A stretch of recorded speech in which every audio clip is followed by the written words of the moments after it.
Hello, everybody. Welcome to this week's edition of UGASports Live. My name is Radi Nabulsi. I'm joined by Jim Donnan, the former Georgia Bulldogs head coach, and the number one reason you were all here to watch this show on a Tuesday lunch period, if you will. Dane Young is on dad watch. They're on baby watch. So we hope everything is going well with the Youngs, and we'll keep them in mind as they get ready to welcome here, hopefully in the coming days, weeks, another child. So Paul Mahary too is expecting a baby next month. So it's he's going to be outweighed there with not outweighed, but outvoted. Outvoted. Not only two of them and him. Now they're going to have three girls to go along with his wife. So congratulations to Dane, and give Dane a little love here. I mean, the guy has really worked hard, get his degree at Georgia, and then he just subsequently got his master's while he was working over there, and does a good job for you and for our website, and just a hardworking young man. Very proud of him. We'll only say that because he's got a baby coming. Any other time, I'm not going to be nice to him. So you got to be nice on those days. Hey, praise and encouragement's good as long as it's warranted. But yeah, that's very true. Hey, I mean, that's the way you coach. That's the way Kirby Smart coaches. When we have press conferences, I was actually asked by somebody else in our industry. They're like, "What's Kirby Smart like in the interviews? Does he tell you stuff?" I'm like, if you ask him the right question, he will tell you stuff. If you ask him a stupid question, he will shoot you down. And there's certain information, like especially about injuries, he doesn't like to give out. Because if he feels it can hurt his program, then he won't do it. But if you ask him, you're going to get a very frank assessment, good or bad. And there are a lot of times he uses that frank assessment to kind of get you going. So if you come in with a praising question about Carson Beck, he'll kind of deflate that balloon a little bit. But if you say this kid's not good enough, he will defend them to the nine. So he gets it from you. I can see it, Coach. It's like carbon copies. I don't know about that, but he definitely tells you like it is. That's for sure. Yeah. Well, I want you to tell it like it is. So far, we can talk about the transfer portal real quick, and then we'll talk about the NFL draft, and then we'll get to a lot of questions that came in. But so far, fingers crossed, Georgia has avoided the same, I don't say losses that they did in the first opening of the portal. The spring portal period has not been too bad. They lost Andrew Paul, the running back, who's very good, very talented. Expect a big year out of him wherever he winds up, coming in year two off of his ACL injury. And Tyler Williams, a really tall wide receiver, hadn't really made much of an impact to Georgia. Wasn't a surprise to see him go. I predicted he would leave the first time when the portal opened. So not too bad so far. There's still days, there's still time, but so far it hasn't been as bad. So let me get your thoughts on the transfer portal, who they've lost, and we'll talk about who they might be gaining here in a minute. Yeah, I mean, Andrew just plagued with injuries here more than anything. Just we know about his ACL, but he also has a issue with his shoulder that hopefully he's not going to have to get repaired. But it bothered him last year and hurt him in situations because they were worried about him on pass protection, not because he couldn't do it, but just because of his lack of strength there. So he didn't get to play as much maybe as some other guys. And then Williams just got caught in the shuffle.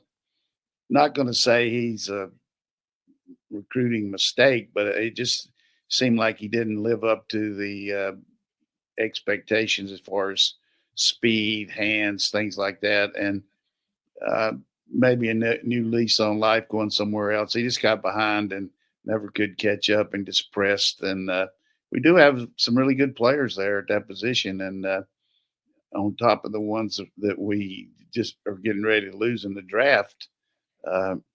So I think probably new place for him will be good. We've got a really good question at the end of the show. I'll tease it now so you can think about it. It's talking about the draft is like, what is Georgia losing most in this NFL draft? And my first thought was Brock Bowers, but then I thought, well, a really good corner, that's a tough loss. A starting right tackle, that's a tough loss. So, I would say wide receiver. Yeah, and plus the leadership and the just the competitiveness of all those guys that just personified what Kirby wants in a player and in a program, and the way they went about their business, which enhances their ability to get drafted because the pros know they've been trained the right way and know what to do. And would encourage everybody to stick around to the end because I got two good jokes too. All right, so we've got that question teed up, and we'll get coaches' thoughts on their biggest loss. And the leadership was a good one. I like this comment from Goat Dog here. He says, "I can see Andrew Paul going off with Coach Dell to GSU." He definitely would be a big hit for Dale to get him because he knows the system and all that. But I think in the grand scheme of things, it's hard to go to a non-Power 5 school from a Power 5 financially. But playing wise, I mean, he would be a big star for him. So He would. I just don't see him making that move. Just because I know he's supposedly at Michigan State this week. He's going to have a lot of suitors because he's a guy that can catch the ball. But if they give him a physical, then he's going to have to get past that too. That's a good point. We hardly ever talk about. We talk about physicals in the NFL all the time, but we don't talk about too many physicals at the college level. But they're out there. James Wilkerson has a point here. Coach says, "I've seen via tweet that some guys in the transfer portal say they were contacted by Georgia, and I'm sure that's true. One guy who's been contacted by Georgia, and Georgia is actually hosting today. The news broke this morning at UGASports.com that Jaden Rashada, the Arizona State quarterback who was initially pledged to go to Florida, the giant NIL deal fell through. The people who pledged the money at Florida couldn't pay it or didn't pay it. So he wound up getting out of his deal at Florida and wound up at Arizona State, started a couple games, got hurt, came back for like one of their last games they had there. Talented kid, talented quarterback. He's in Athens today. Give me your thoughts on Jaden Rashada. You never know what Coach Smart's going to do. I mean, certainly that one is somebody that very talented. When I say very talented, he really special kid coming out of high school. And, a lot of drama involved with this early NIL because nobody really knew what could happen and what couldn't. And I think in the end, it was just a lot of promises that Florida couldn't keep. And I could see that happening with early on, everybody's thinking, well, hey, we can get this money. Let's get it. Our alums and our people will come up with it. But that was an exorbitant amount. I don't know, over $12-15 million. I think we read about, but I don't know how much. But it's in here, $13.8 million with $500,000 up front. Yeah, that's pretty much the average of those two. So I didn't miss it too bad. But you as usual, you're reading that stuff and out of came. So I think it's just a reality of a need here for somebody to challenge for the quarterback position when Beck leaves. And we've got some people there that can do it. But at the same time, if you can enhance your team, you bring somebody in to make it more competitive. And I think the fact that Ryan didn't get to practice this spring, but about seven or eight practices, there's some unknown there about him. Certainly he should recover from a stress fracture. But we feel good about Gunner, but he's still Rashada has played more than Gunner has, and Gunner's been here 2 years. That's a good point. So, I just trust Kirby and Coach Bobo to know the needs of your team. And there's a lot of experts out there, people that critique everything and all, but what you got to have if you're the chief operating officer of a company, and what your needs are compared to your competitors. And I just feel like that I don't know enough about the situation prior to Arizona State. I know he got hurt out there. I know they had a new coach. It was a transition period out there. So the fact that he came here first after hitting the portal would mean to me, hopefully we can get him in here and close the deal and get rolling. So, but you can't blame the kid if he's going to look at situations around the country of really good programs and the quarterbacks at those programs now, not the ones that are committed. Got to look at Georgia and say, hey, this is a chance for me to come in here and learn what to do and jump right in. He's got 4 years because he's redshirted this year. So I could see his point too. I mean, you're not going to look at Texas. I mean, they can't even get Arch Manning on the field. Ohio State brought the quarterback in from Alabama, and you got some other guys. And, it's the same way with a lot of teams around the country. This question from Greg Hendricks says, how likely do you see us having 4 scholarship quarterbacks, Coach?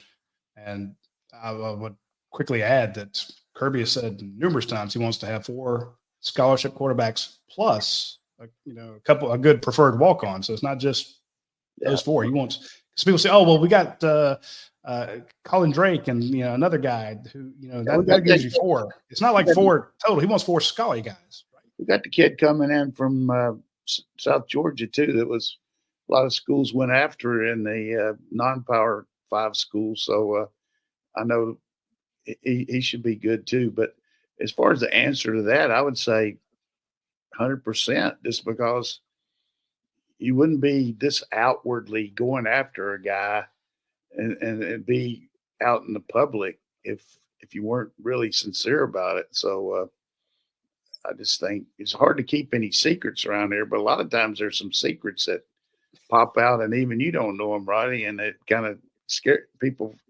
Kind of say what, but from the get-go, this guy, I don't know if his agent put it out there or who, but as soon as he was in the portal, they said Georgia's a leader on him. So we'll see. And the one thing about it is we're talking about this guy who might come here, but hopefully we'll talk about these kids that are getting ready to get drafted and give them their last chance to be recognized here on our show, because really proud of these guys. And but I do feel good about the fact that it just kind of exemplifies what Kirby's all about, that never taking anything for granted, always looking into the future, wanting to build your roster. So what if you got a couple good players there? They're just going to have to understand we're going to bring good guys in. I mean, these corners, I'm sure they feel like Ellis Robinson, hey, that's great. But then they see him play, and now he's come in here to compete with them. You know what I'm saying? I mean, people. Oh, absolutely. So there's always somebody out there that. But the biggest point I would make is let's prove it on the field. That's where it all counts. Evan Grimes, a great supporter of our show, says, doesn't Georgia have to lose a few more kids to get down to the 85 scholarships? Or are they just going to convert to walk-ons and let the NIL pay for their school? I think it all kind of comes out in the wash. That's a good point that, we are over, but there's going to be some attrition between now and the summer, whether it might be guys be put on injury situations where they can't. I'm not saying there are any of them, but that's a way where a guy could get a medical and not play anymore, or decide not to play, or, we're 88 or so right now. We're not in any jeopardy of having to, which we would never do, run somebody off or take their scholarship. But as he mentioned, there is the ability to pay for them through NIL, where the guy can pay for his scholarship with NIL money. So, but I do think around the country, if you look at the really good programs, NIL has helped you. People griping about it, but it's really helped you in the fact that I would say most really good teams have 5 to 10 players that aren't listed on their scholarship group that are on some kind of really good aid to help them, to give you more depth. So I don't think I'm going out of school saying that. I think that's pretty. Dan Jackson's on the record, Coach, saying, look, I'm not on scholarship, but my NIL pays for everything. So, well, good for Dan. Thank you, Dan. Appreciate that. But there's I some think more. that's great. I He got a think back chance to to be a starter too. I mean, yeah. uh, Uh, but Kai Muse probably wasn't paying for a whole lot for his education at Georgia. another way to basically get some numbers there. Shahid Huckabee just tuned in. He said, I thought the visit for Rashada was pushed back. I did too. I thought he was going to come in around the end of the month, but sure enough, he's in Athens today. There's a story on the front page of UGASports.com. So check it out. It's pushed back from Monday to Tuesday. Smart ass. He was right. This is why we have him on, folks. No, it really was. I thought it was coming based on what maybe you told me or Jed May or somebody said he was coming in Monday, and then I heard he wasn't, and then this morning you told me he was coming in today. So yeah, I mean we originally had Monday, then we had like the 30th, 31st, or the first, towards the end of the month, and then we had, oh, by the way, he's here. Yeah, what's good about it too, guy can make an official visit. I mean, it's one thing to come in here for, watch practice and then hit the road or something, but you get a guy here at University of Georgia, and I know this is a homer call here by the old coach, but I feel like if you can get a guy here and he really is interested and his parents are, you can seal the deal here.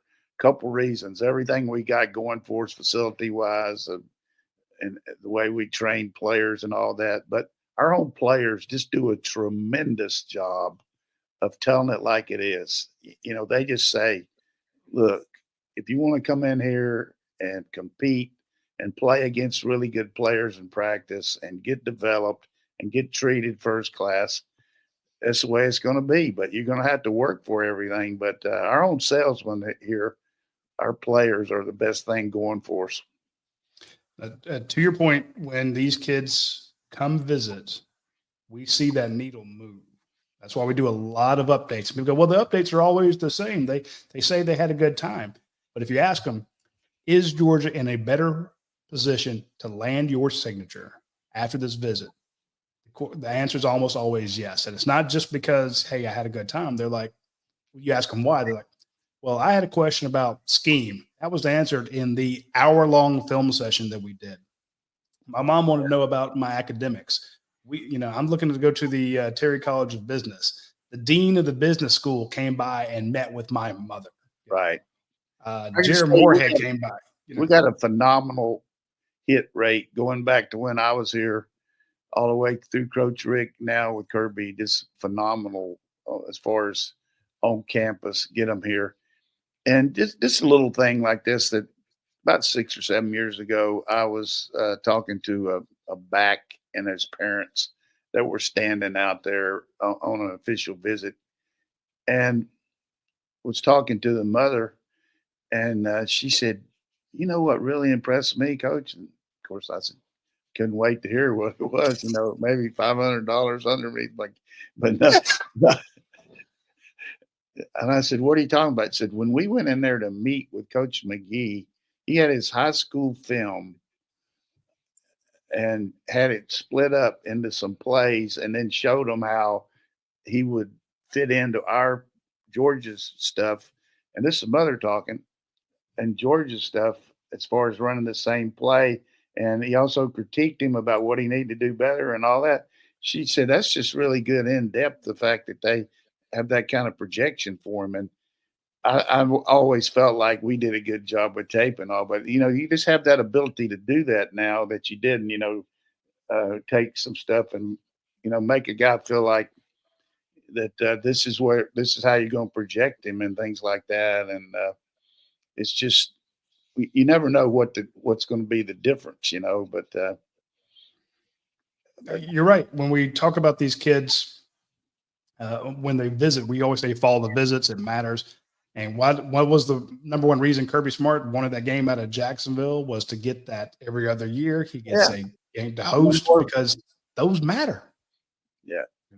Yeah. So, and when we, like the big news we had yesterday, or not say the big news, we had a rivals camp on Sunday. And anytime a kid said, yeah, I have my official visit planned for June 11th through or 12th through the 13th, we're like, okay, this is a legit chance for this kid to be in the class, because when they come on those official visits, they matter. So Jaden Rashada, when we hang up, I'll start working on a commitment graphic just in case.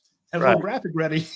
Breaking news: Jaden Rashada is a Georgia Bulldog. So. The other thing that happens too on these camps and all, sometimes you ask these kids which schools are interested in you, and of course, ego's involved. And if Georgia is contacting them at all, they're going to throw Georgia's name out there or Alabama or whoever. But, but realistically, if they made an offer to you, I mean, that we contact a lot of people, but it sounds good. You see these guys once in a while, some of my friends some guy will sign with somebody else, and they have the list of schools. How Georgia's up there? How in the world we lose that guy? And I said, well, one reason we didn't offer him a scholarship, but it looks good to have that cap up there or that hat and everything. And I know another thing that you always tell me to talk about, sharing about official visits. When we first started having kids come here at Georgia, one of the things I felt like was to really get on a level with the parents that was outside of the academics and the football, and really worked hard with the coaches' wives and my wife and of trying to, just make them feel good as far as after everything wound down, have them over to your house. And we started playing cards over here at night. And sometimes we couldn't even get them to leave. They were playing. Go home.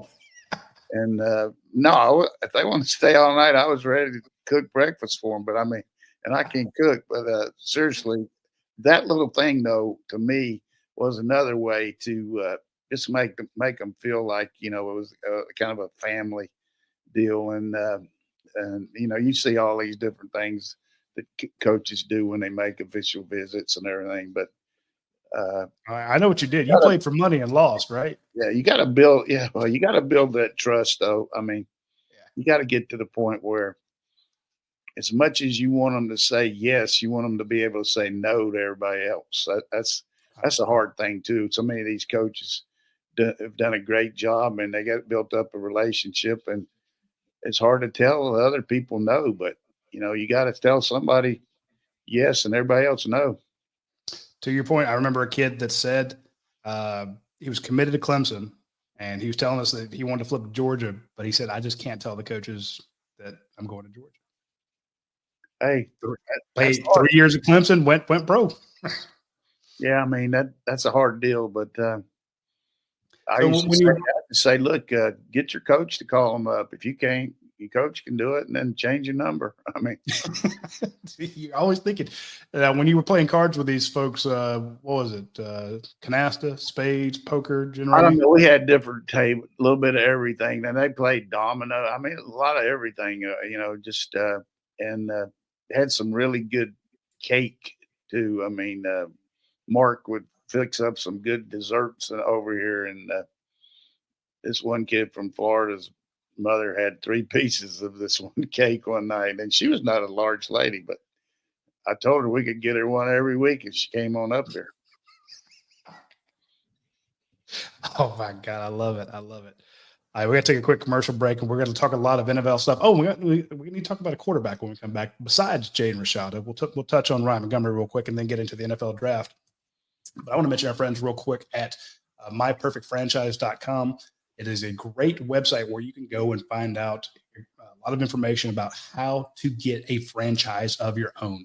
Andy Ludecky, he has a monthly contest on UGASports.com and a lot of the other rival sites, where he basically puts out the details of a franchise and says, look, you just got to guess the franchise name. If you get the name right, we'll buy you a year of UGA Sports or Orange Bloods or, our Auburn site or our Clemson site. So he does this across a ton of sites because a lot of the rivals membership has gone to him and gotten new franchises. Now, if you're like, I don't know if the franchise is right for me, I'm not sure if I'm ready for it. If you go to myperfectfranchise.net, click on the front page, it pops up automatically. There is a quiz there. Take the quiz, and it will help you decide whether or not you are in a franchise way, if you will. So check out the quiz at myperfectfranchise.net and reach out to Andy Ledecky, and he can get you squared away. Also want to mention our friends at Academia Brewing Company. They've been a longtime sponsor of our show. There's always something fun going on out there. Be it a trivia night, live bands, car shows. They do the Brew Fest. They go to other places and they take their big Sarah bus out there, and the bus has all the taps on it, and they pour beer for folks. But when I have people come to town, they go say, "Hey, where should we eat?" I'm like, "Look, if you want a great place to go, try Academia Brew Company, because you're going to get great beer, you get really good food, and there's always something going on." So if you're looking for a fun thing to do in Athens, try our friends at Academia Brewing Company. You will not be disappointed. Hey, Coach, before we move on to the NFL draft and get your thoughts on some of the guys that are going to be drafted, real quick, give me your thoughts on Ryan Montgomery. So Georgia basically has Carson Beck lined up. They got Carson Beck this year. Next year, it should be Gunnar Stockton. Then you got Ryan Puglisi. You could have Jaden Rashad in there somewhere. And then for their class of 2025, they got Ryan Montgomery. So give me your thoughts on Ryan Montgomery.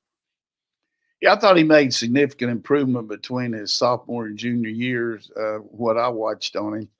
And, he's a very solid quarterback that just a football junkie.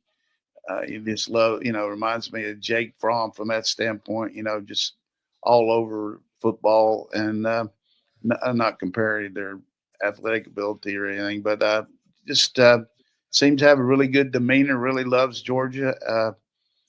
I think sometimes you get a little bit caught up in arm strength and mobility, all that stuff, but he really is a good quarterback that I'm sure is going to help us.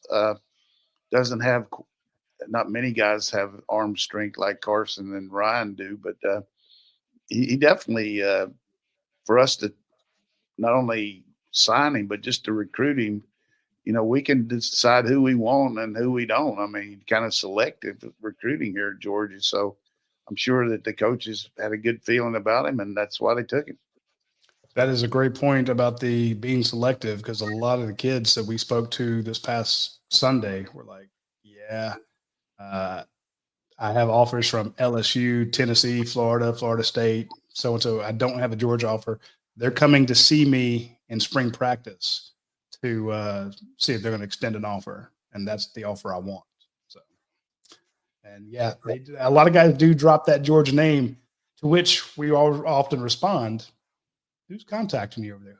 Who's your main point of contact?" If it's not Mike Bobo or Uzo Deribe, or Josh Crawford, if it's this person in the recruiting office, which, hey, we love those people as well. I'm like, if you're not being texted by a coach all the time, then you might not be that offer might be a contingent on you coming to camp. So right. So that's going. NFL draft starts Thursday. Coach, let me get your thoughts. Can't wait. It's going to be exciting. We have the latest mock draft. Basically, we went through all the mock drafts, and our Patrick Garvin put them all together. And how do you want to do this, Coach? You just want to go through the list, or you just want me to tee you up? Give me how do you want to go about talking about the guys? Well, I mean, that's about as small as you can have it, so you probably need to tee me up. I can't read that. That's okay. Give me your thoughts on Brock Bowers. Let's start with him.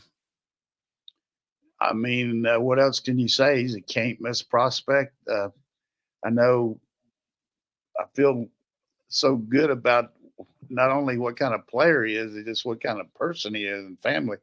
And he's not going to the draft. He's going to have his own party at his house or someplace out there in Napa. I know Coach Hartley, I think, is going to go to it. So got to be among the top 2 or 3 players in the draft, but position needs and everything like that. But I could see him going anywhere, in the top 10. But a lot of people are talking about Jets, and we'll have to see. But he's about as close to a can't miss guy as I've ever seen. Yeah, there's three people that haven't projected the Jets. One hasn't projected to New Orleans. If he goes to New Orleans, I will lose my skull. Can't have that happen. Uh, Marius Mims, a lot of folks have him going at either 18 or 20 to Pittsburgh or Cincinnati, and one even has him at Dallas. Give me your thoughts on Marius Mims. A lot of questions about I think Marius. the I biggest don't have any, deal. but Excuse me. Go ahead. I didn't mean to interrupt. Go ahead. I was saying I don't have any questions about Marius, but every time I get called about the draft, they're like, well, why didn't that guy start more?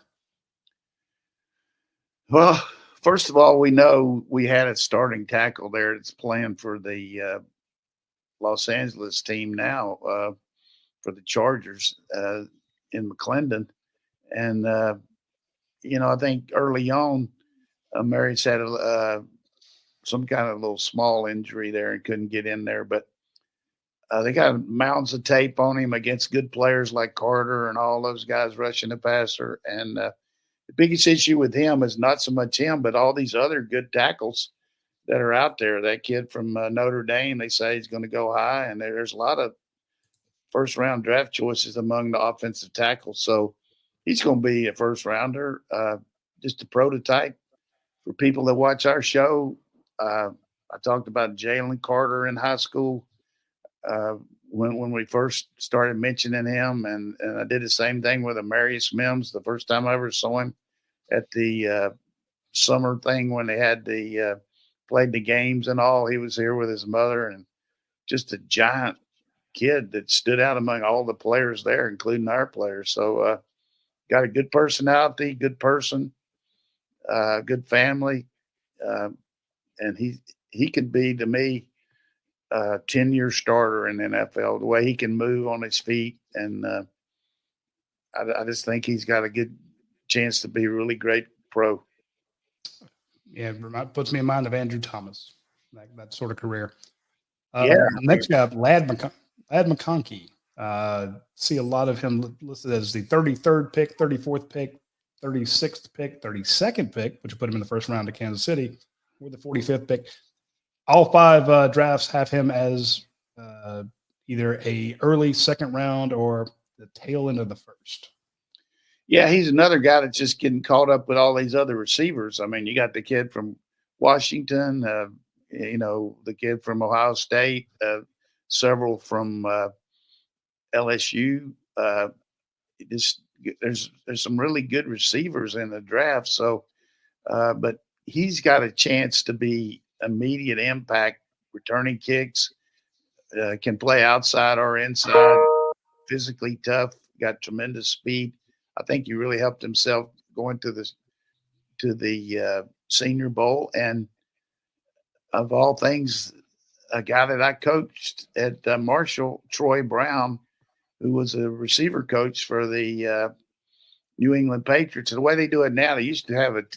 Everybody had the whole staff, the Patriots' whole staff or the Chargers, but now they have a position coach from different schools and let these guys train a little bit in more demonstrative leadership roles where they can develop, which I think is good for the NFL. Maybe a guy wasn't a coordinator, could be that for the game, and another guy can be the head coach. But Troy reached out to me. He said, "Coach, this guy he's what you need in the pros." And for Troy to tell me that is pretty good. I knew it anyhow, but Troy was coaching him every day. He said he had tremendous intellect, really had great knowledge of the game, had really good feel. He said those guys didn't want to cover him in practice. He said, I felt bad about the game. We tried to get the ball to him several times, and the quarterback just didn't throw it to him. But he really is very talented. And he was said some of the same things about, we'll talk about Rosemy in a minute too, but that kind of feedback to me is impressive. We can talk to Daniel Jeremiah, and Daniel watches the tape and all, but if you got a guy on the field, and I would always like to do this in camp, and I'm not digressing here, but I always like to get a guy in here and work him out myself about the things I want to see him do as a quarterback. And the same thing was true if I was assistant coach, but I had an instant ability there from my standpoint on looking at what I'd seen in the past and what I wanted to really feel like, hey, this guy's got it or he doesn't. That's the same way Troy was talking about Ladd. So that's another good plus for Ladd that he was able to show out there. But he's another just you talk about a guy that just could be governor or be anything. I mean, just as good a kid as you'll ever meet. The other two, same too. I mean, just really class people. Yeah, that's a good one. Let's look at Kamari Lasser. A bunch of second round predictions and a couple third round predictions for Georgia's cornerback. Thing about Kamari, he's played in this system. They know he knows how to play technique. They know he's got a really good knowledge of football. He can play inside or out. Really good on special teams and met the challenge of going against some really good receivers and shutting them down. When Kirby wanted to make a move sometime, he moved him in to cover the slot and just shut him down. You saw what he did against the kid from Ole Miss. I mean, he's that kind of guy. I mean, again, maybe not quite as big or maybe not quite as fast as the metrics they're looking at, but he's a football player. He's going to make somebody's team, and I say he's second to third round pick.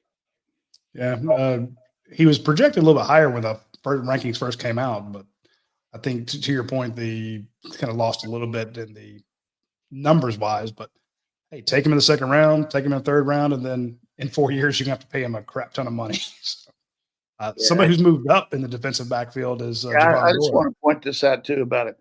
I've watched this guy. And, I don't go over there that much, but every time I ever watched this guy, even when he was just a young pup, he was always where he was supposed to be. He very seldom gets beat.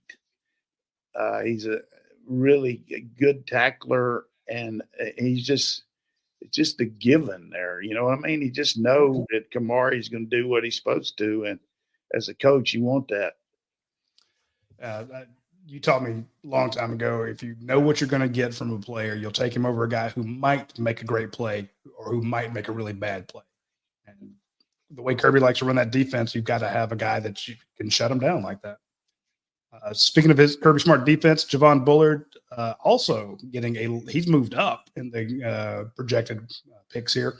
He's four different mock drafts have him in the second round, around pick 54 to 55.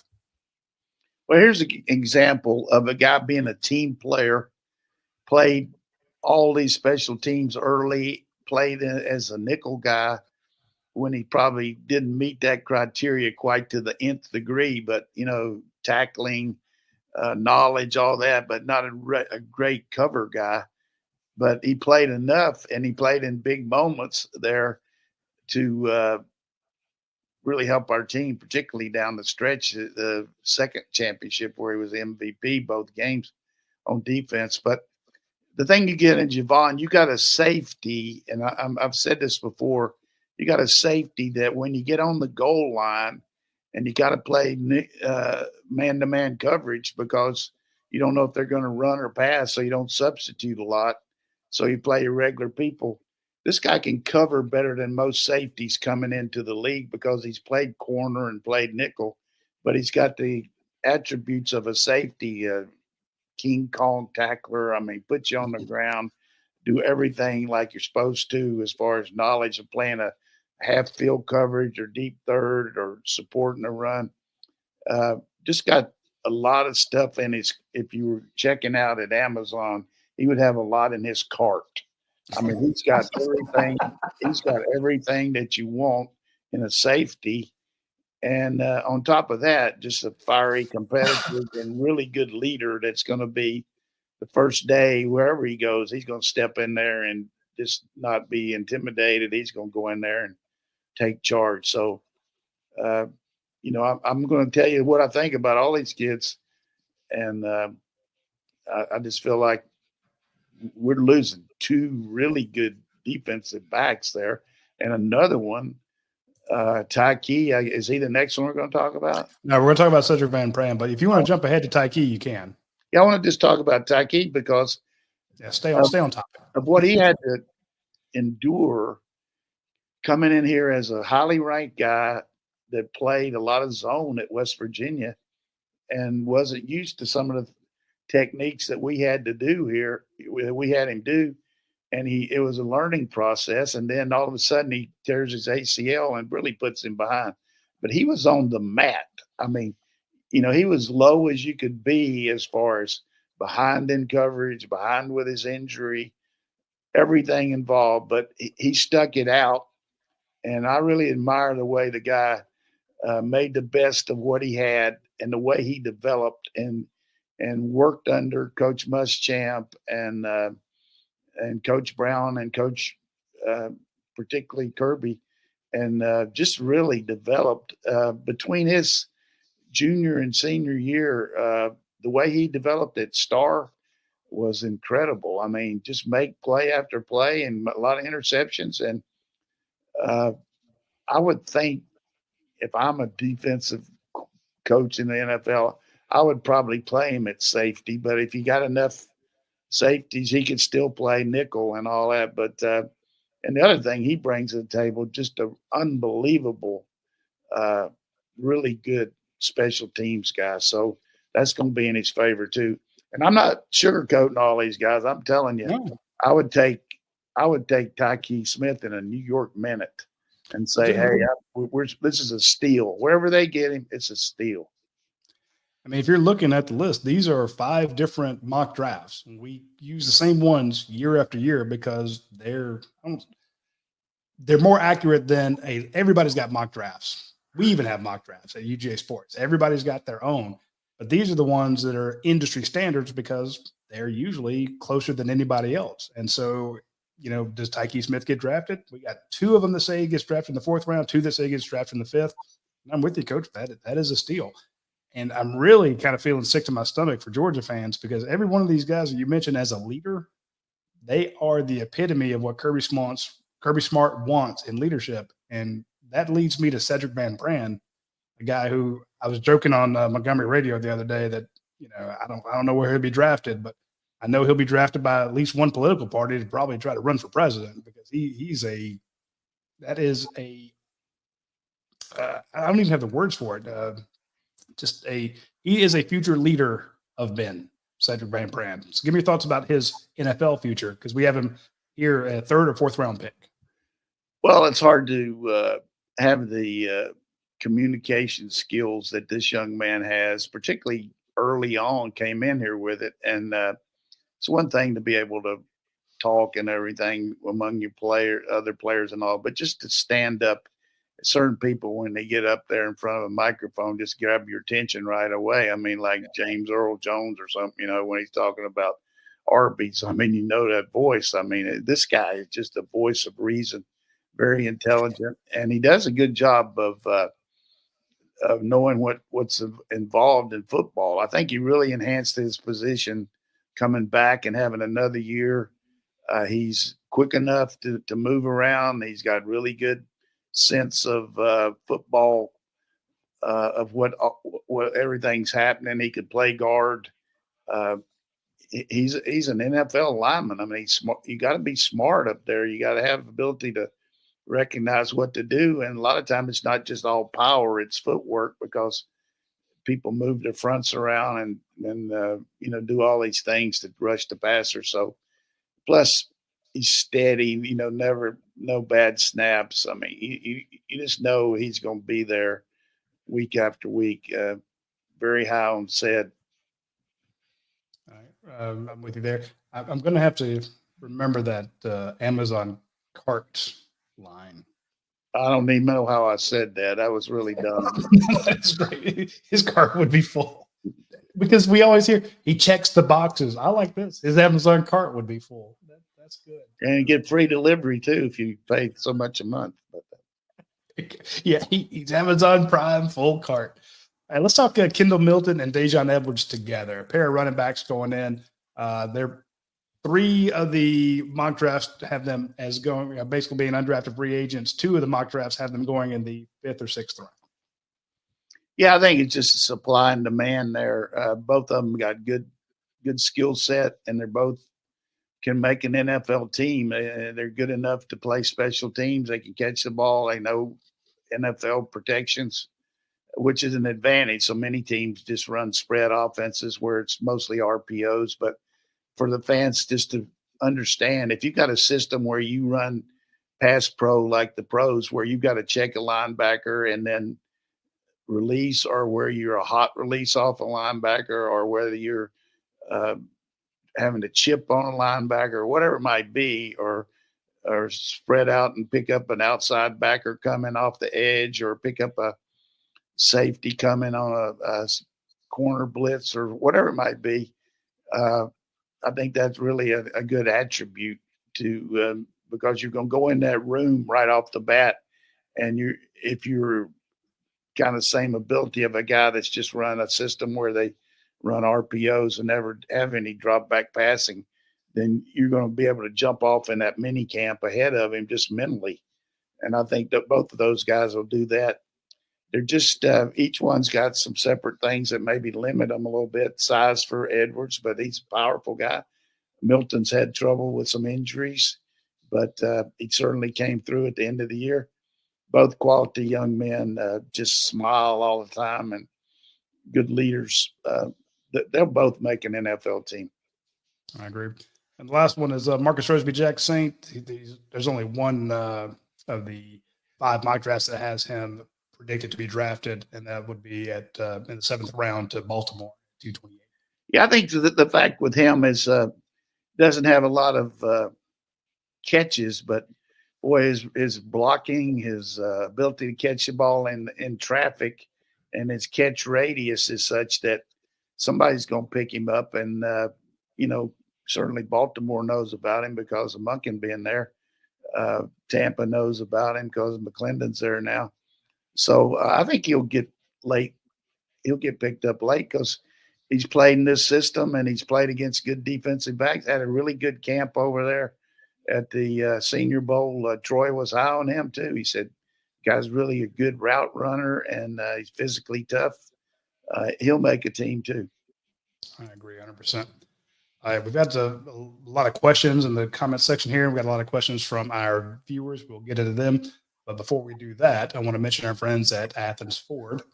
Let me bring them up here real quick. The cool thing right now about Athens Ford is when you check them out, they have 854 vehicles on their lot right now. That is a lot of actual cars. So we go out there next time, you're going to be able to see all the Mustangs, all the Explorers, all the Broncos, all the F-150s, 250s, all the fun ones. And right now, there's always specials going on, but I want to call your attention to the fact that they are a Carfax 2023 top-rated dealer. So when you go out there, a lot of times at the end, you buy a car, at the end they say, "Hey, would you mind going to ratemydealer.com?" or something like that, or go to Carfax and give us a review. And they get so many positive reviews that they're able to do a 5-star Friday, which is where they say, "Hey, here's another 5-star review." So many people have had good experiences at Athens Ford and have left such high reviews that they're a 2023 Carfax top-rated dealer. They've won plenty of awards for their customer service. Even their online customer service is really good. When you actually call up there, you get a human being. If you do a live chat, it's not with some AI person. You can actually speak to someone there. So check out our friends at Athens Ford. You will be glad you did so. Also, today is Tuesday. It is the normal day at YourPie, where when you order any YourPie on the YourPie app, if you order a pizza, you order a sandwich, you order salad, you order pasta, breadsticks, gelato, brownies, drinks, or whatever, you get double the points. The other thing right now, if you use the YourPie app, you take out your phone, you bring up the YourPie app, you get free cheese sticks with any online order of $10 or more. So your cheese sticks are really good. Try them when you get a chance. And for those folks who are new to the show, who haven't tuned in a whole lot, Your Pie has been a sponsor for years and years and years. It is it's kind of, you think of like the Subway model where you walk in and you say, hey, look, I want this bread and I want all this lunch meat and here are the toppings. It's the same thing with a pizza. You walk in, they lay out the dough, the sauce, the cheese, you pick everything you want, you pop it in an oven, you go pay, you get your drink. By the time you sit down, it's ready. It's phenomenal. And you'll absolutely love it. For those of you who've never been, go to a store, try it out, see what you think. For those of you who go all the time, be sure to order today. Even if you want your pizza Wednesday, Thursday, Friday, or Saturday, you can go ahead and order today and get the double point. So it's an easy thing to do there. All right. Hey, Rod, you know one thing about they faked me out at Your Pie. I went up there. You did such a good job last week of talking about how good everything was. I went up there that night, the one here in Beechwood, and they've changed their situation around a little bit. It used to be they would make it right there in front of you, and then you pay at the end. And so I was able to tell them, look at each thing and tell them what I wanted as they put it on there. But now they got a way that you just order it. I guess it helps their whole situation. But regardless of how you order it or how they fix it or anything, it is the real deal. You get what you want, and you get it fast, and it's just about the right amount for anybody that's got a regular appetite. But I'm telling you, I can't tell you how much I enjoy the way they treat you when you go in there, the way they, the service is always good, and food's just tremendous. And of course, the fact that that we get so much from Drew and Natalie as far as being Georgia supporters, even if they didn't support our show. I mean, they do so much for Georgia. It's unreal. So go get you a pizza today and tell them the old coach sent you. Yeah, there's one here in LaGrange I need to check out again. I love those folks. Quick first questions from Billy Zane. He says, Georgia is often described as running a pro-style offense. We're not running a spread or triple option or any other offense usually limited to high school or college, but can you explain what pro-style means in 2024? I feel like most NFL teams don't run what has typically been considered pro-style anymore. Yeah, I think what Billy, and of course, Billy does a good job. I mean, I give him credit. He's very cerebral in his analysis on it, so I better give him a good answer. But if you just go back to the old days, Johnny Unitas, you had two wide receivers, a tight end, two backs, and a quarterback. And the quarterback just backed up to throw the ball, or he handed the ball off. And there weren't any situations where it was anything but just pro football. As compared to college football, a lot of teams were lined up in the T formation, the wing T, the wishbone, all that. So that's how pro got the word pro. They were in 21 personnel, two backs, one tight end, two receivers. But as football has progressed, you've seen so much where different amounts of you can only have 11 players on the field, but how do you put those 11 out there? 3 wide receivers, sometimes 4, sometimes 5, sometimes 2 back. So you call it a college system, and they call it spread because it's usually once you get more than one extra receiver is spread out, and that's how spread came.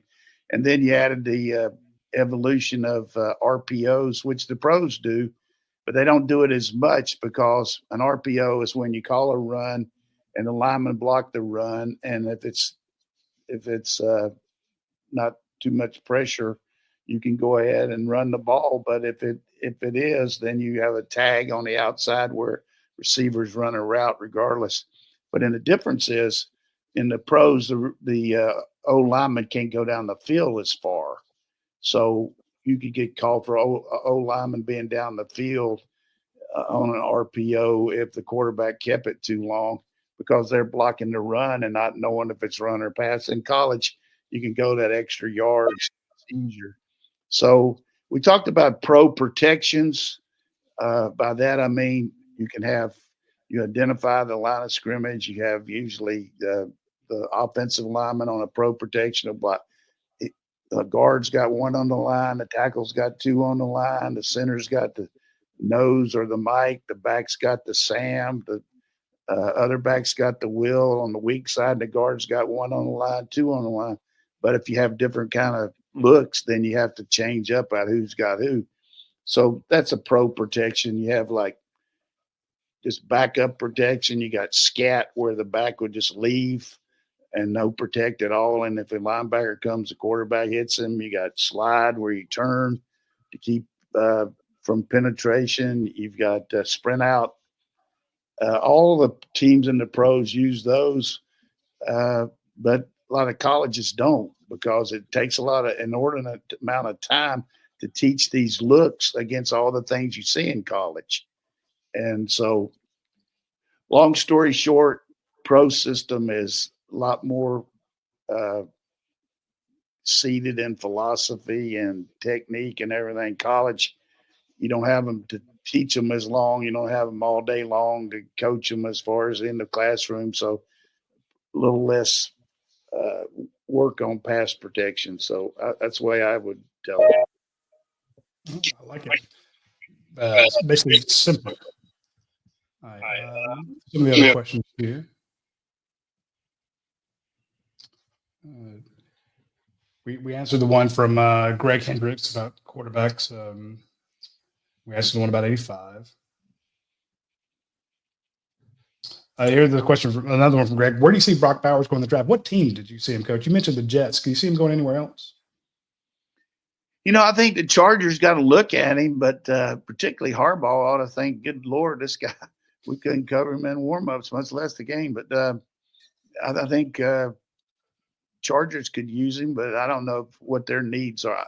That's the thing that I'm not really caught up in to study these like everybody, these draft people do, as far as what a lot of it has to do with where you are on the board. Some team will take a guy because he's the best available player, whereas you might pass on him because your team needs a certain position. So we're probably going to see a couple of these teams that have extra draft picks maybe trade to move up if they want to. There's a lot of talk about J.J. McCarthy all of a sudden moving up in the draft from Michigan or whoever it might be. So a lot of will be determined for Brock about if there's any more trades. If, you hear the first three guys are going to be quarterbacks and maybe 4 out of the first 5, and then you got to start talking about these receivers. Mm-hmm. Where do you need those guys and where do they go? And then that tackle. So Brock's going to go early, though. That's for sure. I like this. Jay Mosky says, who do you think the Eagles are going to pick from Georgia this year? They get a couple every year. That's good. They need to get some more based on the way they played last year. I mean, they let Swift go. I know Swift's going to play for the Bears, but, it's a good question. I mean, in Green Bay goes for them. And I know Coach Andy Reid has told me, they just draft so late being a Super Bowl champion that they don't have the picks to take these guys, but he's high on our, when a head coach of an NFL team tells me something good about a guy when they met with them, I like that. Like, for instance, it's after the fact now, and George Pickens is playing for Pittsburgh, but one thing about it, Andy said, hey, man to man, I was impressed with Pickens. I'd heard a lot of different things about him, but I liked my interview with him. So, I thought that was good.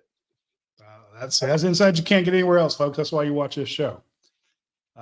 Whistling Whiskey. That's a great handle. So it says, how about those tennis dogs, Coach? And also, why didn't we have Michael Williams standing up more last year? Yeah, I think a lot of that is just because of who we had on our team and all that, and we needed him inside. But definitely, we had him some in nickel situations. But definitely, he's going to be a force out there. He knows how to use his body and rush the passer, and he showed what he can do deflecting passes. A very good athlete, and I don't know any other thing to say, but I'm glad he's here. As far as the women's, just congratulations to Drake Bernstein, first-year coach, win the conference and then win the tournament. Got a good shot in NCAA. Girls really improved from the first of the year. Had a couple losses on the road and got a little down, but then this came on strong. And also congratulations to Josh Brooks and Ford Williams for the facility that we were able, and all the people that donated to it, because we needed that indoor for the championship Sunday because of the rain, and just kind of showcased what Georgia tennis is all about. I hate that Coach Diaz is retiring, but feel good about Jamie Hunt coming up. And with our facilities, with the outdoor place we got now and the indoor, second to none anywhere, I think you're going to see a lot of championships on both men's and women's coming in the future for the Dogs. There's nothing like covering an NCAA championship in tennis. We got it in 26, I think. Man, I can't wait. Coach, got a couple jokes for us? Yeah, I do. This guy was interviewing for a job, and the man was impressed with him and said, "Look, I can just tell you right now, I'll start you out at $18 an hour, and then if you after 6 months, I can pay you $25 an hour." And he said, "Yeah, that sounds pretty good." So he said, "Hey, when can you start?" He said, 6 months. So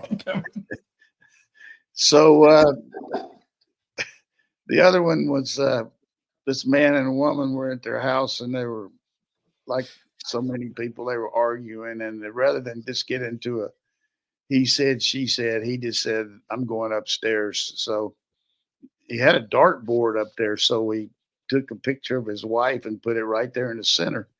Started throwing darts at it, but not doing a very good job. But he's making a lot of noise, hitting the wall. And she hollered up there, "Say, honey, what's going on up there?" He said, "I'm missing you." Oh, God. I love it. I love it. And the third, I got to make a note. I got to call my aunt, tell her that one, because she will third love one it. was, which I hesitated a couple weeks ago, but I checked it out, and Dane thought it was okay. It's nothing. These three ministers were talking about that they had a situation where they got out in the woods and they saw a bear, and the Catholic priest worked with the bear and talked him down, and finally convinced him to come to church the next week. And the second one was a Methodist preacher, and he did a really good job and convinced the bear that he needed to have come and be baptized and join the Methodist church. And the third one was a rabbi, and he was laying on a gurney there at the hospital, and he said, "I guess I shouldn't start out with trying to circumcise him." All right, sports fans, that's it. It's good. Bad. All right, folks, this is all the time we have for this week's show. We will talk to you next week. Y'all take care. We'll see you then.